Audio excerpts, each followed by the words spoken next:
Welcome friend, সরকারি কর্মী শিক্ষকরা অবশ্যই দেখে রাখবেন, একটি অত্যন্ত গুরুত্বপূর্ণ অর্ডার রয়েছে। ছুটি নিয়ে একটি অত্যন্ত গুরুত্বপূর্ণ অর্ডার সুপ্রিম কোর্টে রয়েছে, তো সবাই দেখে রাখবেন। চ্যানেল নতুন সাবস্ক্রাইব করবেন, জনের সাথে ভিডিওটি বেশি বেশি করে শেয়ার করবেন।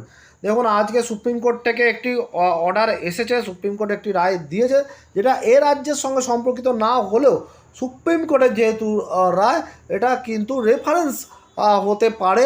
ফলে অবশ্যই দেখে রাখুন। কী বলা হচ্ছে, সাংবিধানিক অধিকার 6 মাসের মাতৃত্বকালীন ছুটি, সেই সঙ্গে শিশু সন্তানের দেখভালের জন্য 2 বছরের ছুটি যে কোনো মহিলা কর্মীর সাংবিধানিক অধিকার।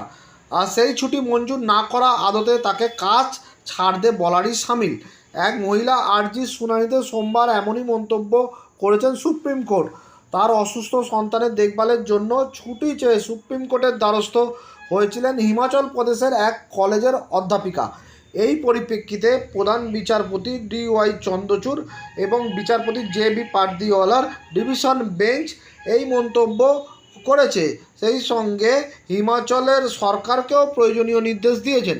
তাহলে দেখলেন, ছুটি কোনো কর্মীর সাংবিধানিক অধিকারে কিন্তু এখানে বলে দিয়েছেন। যদিও এটা মহিলা কর্মী ছিলেন, কলেজের অধ্যাপিকা ছিলেন, হিমাচল প্রদেশের কলেজের এক অধ্যাপিকা। তার ছেলের অসুস্থতার জন্য ছুটি চেয়েছিলেন। ফলে যেটা বলছে যে 6 মাসের মাতৃত্বকালীন ছুটি, সেই সঙ্গে যে 2 বছরের যে ছুটি পান সন্তানদের দেখভালের জন্য, সেটাও কিন্তু বলছে মহিলা কর্মীর সাংবিধানিক অধিকার বলে দিচ্ছেন কিন্তু সুপ্রিম কোর্ট।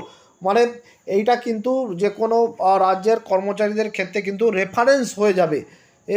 এটা কিন্তু একটা নির্দিষ্ট রাজ্যের ক্ষেত্রে বললেও এটা কিন্তু সমস্ত জায়গার ক্ষেত্রে একটা রেফারেন্স হয়ে উঠতে পারে। এটা একটা নজিরবিহীন একটা রায়, যে মহিলা কর্মীর সাংবিধানিক অধিকার এই ছুটি বলে সুপ্রিম কোর্ট উল্লেখ করেছেন। ধন্যবাদ।